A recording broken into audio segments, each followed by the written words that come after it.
రైతులు చేపట్టిన ఢిల్లీ చలో కార్యక్రమం రణరంగంలా మారింది.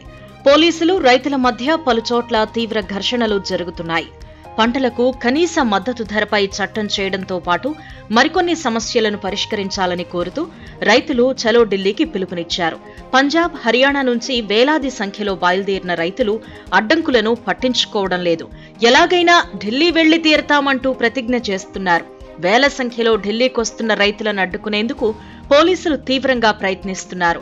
ఎక్కడికక్కడ బారికేడ్లు, కంచెలు ఏర్పాటు చేసి రైతులను నిలువరిస్తున్నారు.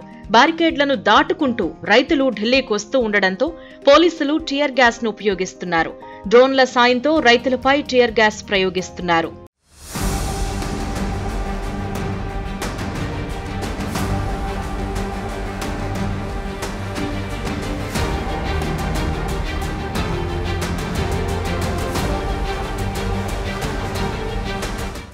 పంజాబ్, హర్యానా నుంచి వస్తున్న రైతులను అడ్డుకునేందుకు జాతీయ రహదారులపై పోలీసులు ముళ్ల కంచెలు, కాంక్రీట్ దిమ్మలు, ఇసుక బస్తాలు, మేకులను అడ్డంగా వేస్తున్నారు. అయితే పోలీసులు ఏర్పాటు చేసిన కంచెలను తొలగించేందుకు రైతులు జేసీబీలను వెంట తెచ్చుకుంటున్నారు. బారికేడ్లను ట్రాక్టర్లతో తొలగించేందుకు రైతులు ప్రయత్నిస్తూ ఉండడంతో పోలీసులు tear gas, rubber bullets, water guns ని ఉపయోగిస్తున్నారు. ఇక శంభు సరిహద్దులో రైతులు తమకు అడ్డుగా నిల్చున్న పోలీసులపై రాళ్లు రువ్వారు. ఈ ఘటనలో పోలీసులతో పాటు రైతులకు తీవ్ర గాయాలయ్యాయి. వందల ట్రాక్టర్లలో వేల సంఖ్యలో రైతులు ఢిల్లీకి చేరుకుంటూ ఉండడంతో కేంద్ర ప్రభుత్వం చర్చలకు సిద్ధమని ప్రకటించింది. అయితే ఇప్పటికిప్పుడు కనీస మద్దతు ధరపై చట్టం చేయలేమని చెబుతోంది. దీంతో రైతులు తాము వెనక్కి తగ్గే ప్రసక్తి లేదని స్పష్టం చేస్తున్నారు.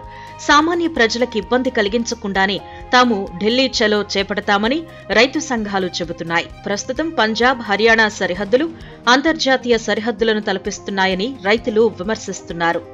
వేల సంఖ్యలో రైతులు ఢిల్లీకొస్తూ ఉండడంతో అప్రమత్తమైన కేంద్ర ప్రభుత్వం వారిని అరెస్టు చేసేందుకు సిద్ధమైంది.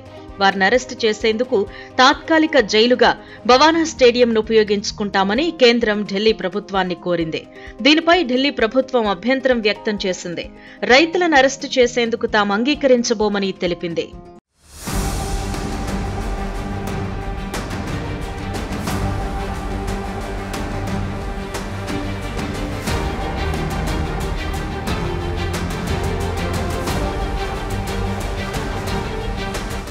మరోవైపు పోలీసుల ఆంక్షలతో ఢిల్లీ వాసులు చుక్కలు చూస్తున్నారు. చాలా ప్రాంతాల్లో మెట్రో స్టేషన్ల గేట్లను అధికారులు మూసివేయడంతో ఉద్యోగుల ఆఫీసులకు వెళ్లేందుకు ముప్పు తిప్పలు పడుతున్నారు.